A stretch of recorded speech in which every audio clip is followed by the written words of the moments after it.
dudes and dudettes, this is due diligence here. I'm so sorry that I've been AWOL for the entire weekend, because I've been taking midterms for my masters, and things aren't really going that smoothly because there's a lot of formatting issues with the midterm, because some of them are online. There's so much random shit that you have to do, and again, I hate school now, so yeah, blah blah blah. And I gotta go help a friend out for his investment stuff and all those kind of shit.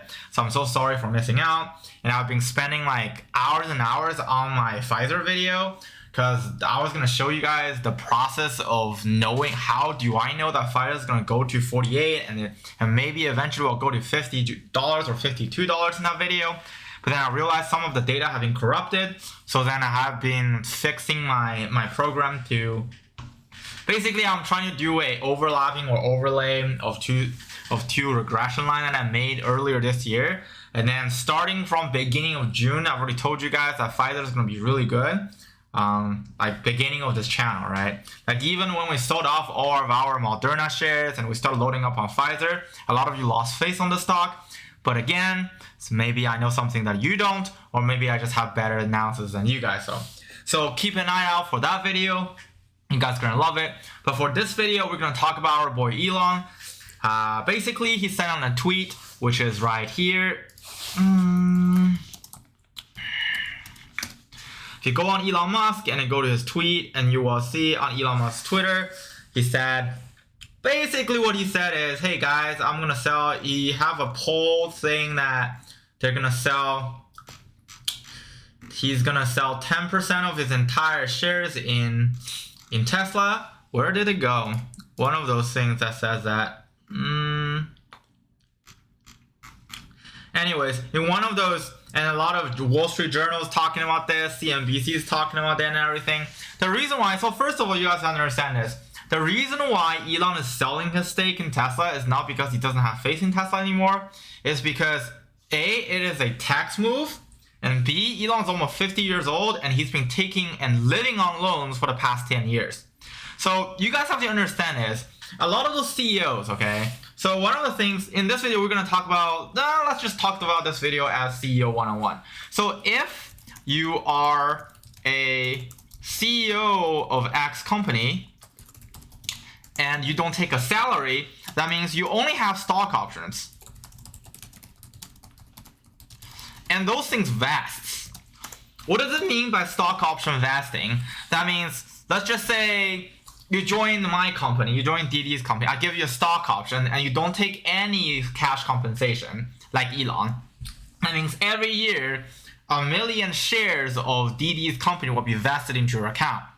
So I just say DD's company, let's just take Tesla as an example. So let's just say the initial date of Tesla's give you options. Let's say Tesla give you 1 million options at exercising price of $1, okay?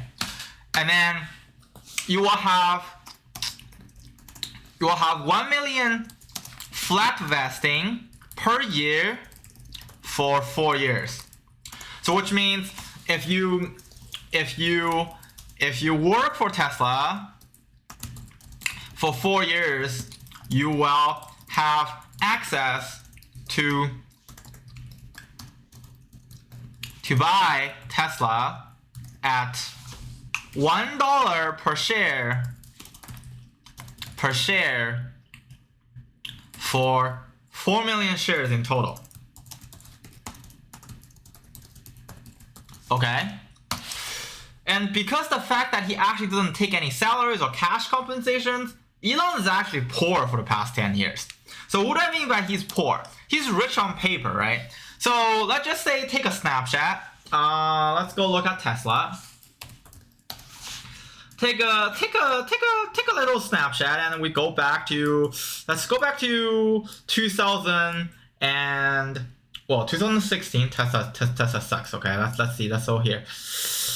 Let's go to. I think there's a 5-to-1 split over there. So technically, it's worth over $200 over here. So let's just take a small split here. I'm pretty sure Tesla went through a split like for multiple times, right? Let's just say right here on 2019, 2019 pre-split price of Tesla, let's just say it was $200. And Elon does not take any salaries. That means on that year, on paper, his entire total net worth is $200 per share times how much share he has. So let's just trust Forbes, okay? See, this is the tweet we're talking about. So Forbes is saying Elon owns about 170 million shares of Tesla. Let's just say Elon owns 171 million shares of Tesla.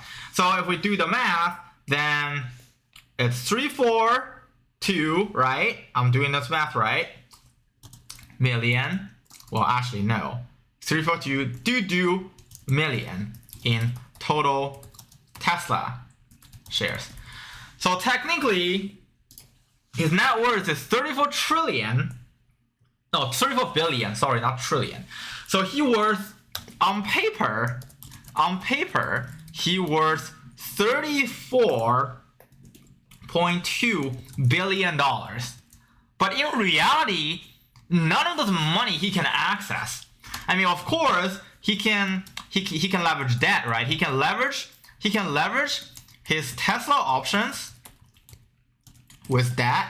Means, okay, I put out, let's just say, 1 million shares of Tesla options to take on a debt of $10 million. But you have to pay interest along that side. So he actually has been living on debt for a long time because he doesn't have any cash, and because he's one of those CEOs that are notorious for not selling his stocks in the company. Because whenever a CEO sells their insider share of a company, I'm not talking about B shares, which have super voting right, but just A shares that are public traded on the market, usually the stock will drop by a drastic amount. And the reason why Elon is trying to sell right now is because we talk about this, right? So first thing is, Tesla is extremely overvalued right now. I mean, for little plebs, and of course I'm not as smart as Elon. Elon's like 100 times smarter than I am, right? I sold off all my Tesla shares at $1,100 with all my options included. So all of them are gone, right? So, and then Elon posted that tweet as about $1,200. This makes total sense. Why? Because if you go look at his all of the Tesla's contract, including the Hertz contract, including the new lithium contract coming out of China, including there's some like Hertz China, and then there's another rental car company in China that's trying to buy some Tesla. But all of these does not matter, because accelerated sales does not equal to accelerated delivery. So let's just say Tesla is gonna maintain its factory output for the current level and increase, let's just say, 3% to 5% by year by year. That means his delivery is going to increase by 3 to 5% year by year. That means his total earning per share will increase about 3 to 5% year by year. That means around the time of 2023, the Tesla growth is going to be capped. Unless they do something business-wide to pivot the entire business, it's going to be like Ford at its peak, and then the share price is going to sort of drop and contract to a fair value mark, right? And a lot of insider of Tesla start selling, a lot of institutional investors start selling, including Cassie Wood. And we don't really want to talk about this, right? All of you really want to know is, I think a lot of you want to know the tax effect of this. I can make it put a comment down below, because I don't want to make this video too long. So if you want to know the tax effect and the complexity of tax effect on how Elon's going to deal with his options and his stocks, and if I'm his financial advisor, but again, I am not financial advisors. We're not financial advisors on this channel. We do not get financial advices. Everything we say on this channel is for shits and giggles. But let's just say I have my Series 65, and let's say I have my Series 32, and I decided to be Elon's financial advisors. And what would I do to maximize Elon's earning bill but minimize its tax bill? I can post a video like that, but there's gonna be a lot of math around there. So for those of you who are just here for this Tesla videos and trying to figure out how much the Tesla is gonna really drop over the past few months or years or weeks, here it is. So if you go look at Tesla's outstanding share, right?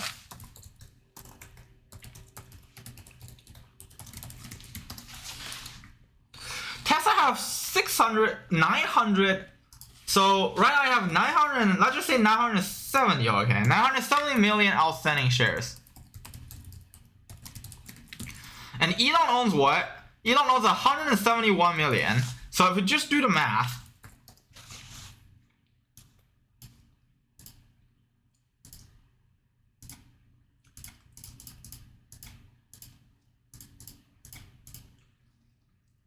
that means Elon owns about 18% of Tesla. Yeah, Elon only owns about 18% of Tesla. But this is only shares, okay? So this is only shares. So what does it really mean here is, let's just say we don't calculate outstanding options or restricted stock units. That means Elon's gonna strictly, this video we're gonna dealing with strictly Elon's gonna sell strictly his stocks, okay? So let's just say Elon sells 10% of that 171 million shares that he has. So technically speaking, that's what 1.8% of total Tesla shares, right? So if we use the aggregate effect of that, that means Tesla should drop around 3% by the end of this week on the valuation of market price. What does it mean is, so let's just say by the time that Elon sells all of his 10% of that, so basically he's gonna sell 17.1%, right? 17.1 million shares. Let's just say he sells 18 million shares. So if he sells 18 million shares, there's 970 million shares outstanding. That means around 2%, you will have a normality change of 2% by the time of sell.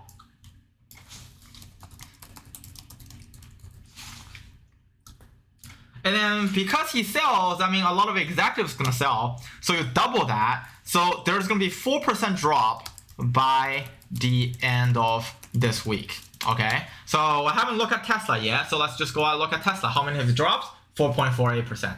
84%. That makes sense, right? There's no way in his right mind that he just cashed out that much of money and then he's gonna buy it back. And I think he's not gonna buy. I think he's banking on Tesla stock to drop to about $1,000 to 950, and then he's gonna initiate a split, or he's gonna do something about it. So this entire graph, if you're just here for predictions, this is what's gonna happen. I mean, it totally makes sense. Because if you look at RSI, if you look at BTX, if you look at BXT, if you look at, even our RI index or even our Felicity index that we're creating right now, really this stock is very, very overextended. And you see a liquidity gap around $1,100, okay? The most likely, sorry, my stomach hurt. So it goes like this, right? But what is interesting is, there's actually a valuation cap at 1,300. I can explain that later if you guys want me to break down detail of Tesla stock. So what really is gonna happen right now is it's gonna go like this, and a lot of people just think, oh my god, it's just gonna go up again. But the probability of that happening is really low because in order for a financial institution or anyone to make money on a stock, it has to fluctuate up and down and up and down. And if you go look at a Tesla's volatility, this volatility here is already overextended a lot. So what I mean is, what really is gonna happen over the next few days is it's gonna, so this is your confirmation bias. Your confirmation bias is this, right? This is your confirmation bias, you. But the reality is it's gonna go like this. And they're gonna trade flat a little bit. Well, technically speaking, it probably should go like something like this. It go up and then go flat a little bit and then go down. To be honest, it will probably just go down like that and then just converge at 950. 950 is the previous price target for a lot of institutional investors, and this is actually based on fundamentals rather than actually the hype. If you go add up all of their sales and all of even their sourcing lithium, I even did a calculation on how much lithium is going to worth in 10 years, and then take their 4-year contract with a lithium company in China and figure out how much unrealized gain they're going to get as a company. I think 950 is even too much. Like, if you look at yearly contracts of Tesla, the actual people who are really calculated, who've been doing this, they really think 900 is the line to draw there. But again, we're not financial advisors. We don't give financial advice, right? Everything we say on this channel is for shits and giggles. So I'm just saying, most likely, the momentum is probably going to break. So Elon's sell actually breaks the short squeeze. So short squeeze number 1, short squeeze number 2, and then on this day, you have a massive short squeeze on this day. So Elon's sell actually basically broke the retail dream of a 1,500 Tesla. I don't think it will happen. And I'm probably not going to touch Tesla for the next 2 weeks just to be safe. Because there's so many other stocks you can play around, especially with taper coming. So yeah, this is basically what I think about Tesla. And this is justifiable, right? People saying, oh my God, 5% too much. No. I honestly think what Tesla should be is, it should be dropped. It should minus 5% on top of the $1,100. So if you do the math over here, we will realize that our price target for Tesla is $1,045. Let's just say $1,000. Price target for, let's just say price range for Tesla. I honestly think 950. It should go back down to 950. Honestly, I even think it might even have, with like later on this week, there might be some taper news coming out and people are realizing that, oh my God, the money market sucks right now, and that they're gonna flow back into commodities, and therefore like a lot of technology stocks gonna drop because the rally is too big, and then earning week, the whole earning hype situation Fiesta is gonna probably end by the end of like November 19th, somewhere around there. And I think on the 22nd, people's gonna realize, hey, like taper actually start accelerating, and the actual taper amount started to kick into the market, and therefore you will see a correction coming. But again, right now, right, the same thing was 2020. I had the proposal, I went out to family offices, asked for $2 million to short the market 2 weeks before the market actually crashes. On the side, I started buying like shares to short the market like on my side, but I only have like a couple $1,000s to do it, right? And then during like the whole March and February fiesta of the market drop on the Nasdaq, I 6x my money, but I only have a couple thousand dollars. But again, like right now, we are still in those euphorias like before, right? Because January 2020, you see the S&P 500 and TQQQ, you're like, oh my God, all-time high. There's no way you should short it. You gotta be out of your mind. But what I see here is there has to be a correction. The reason why is people are underestimating how powerful the Fed is in terms of an asset purchasing sort of like a plan that they structured the middle of 2020. And the fact that they're actually helping the economy that much for that long, it has a very long-term and short-term effect. And then in the short-term effect category, we will actually see a correction. But anyways, this is it for the video. Hope you guys love it. If you like those kind of content, smash a like button. If you haven't subbed, please sub to our channel because it will help us a lot. See you guys on the upside.